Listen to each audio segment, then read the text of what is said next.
Il a parlé à Moïse, le prophète. Lorsque tu dois sortir, tu dois emmener ce peuple-là. Lorsque vous allez traverser le Jourdain, aucun de vos enfants va copier cette nation-là.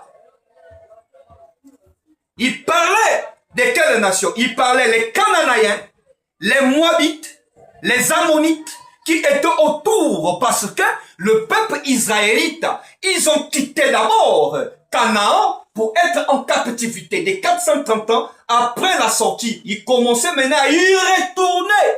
Donc le Seigneur a donné les ordonnances et les préceptes à Moïse pour leur mettre en garde pour le danger qu'ils vont croiser au chemin. Donc, bien aimé, que chacun de vous prend d'abord sa Bible. Que chacun de vous prend d'abord sa Bible. Nous allons lire dans le livre de l'Apocalypse 2. Apocalypse 2, le verset 14. Apocalypse 2. Apocalypse 2, 14, bien-aimés. Nous lisons la parole de Elohim.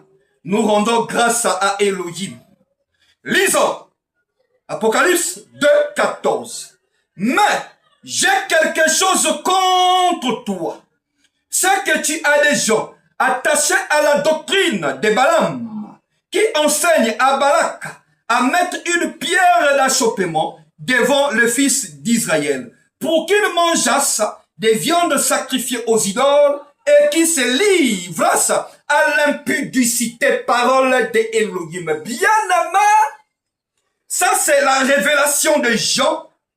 Jean a eu cette révélation pour avertir le peuple, pour avertir aux enfants d'Israël, pour avertir aux nations les choses que le peuple Israël a vécues dans le livre de Nombre 22-23. Vous connaissez l'histoire de Balaam et Balak. Donc, bien aimé, Balak voulait mettre une pierre d'achoppement devant les peuples d'Israël, qu'il expose les enfants d'Israël d'aller vers ce peuple madianiste, ce peuple moabite, pour qu'il couche avec ces femmes-là, pour qu'il rentre dans le péché, parce que le Seigneur avait mis garde aux enfants d'Israël. Aucun de vos fils, aucun de vos enfants va marier une femme étrangère, bien-aimée dans le Seigneur. Oh, ce peuple-là, madianiste, moabite, eux, leur culte était basé à Baal Power.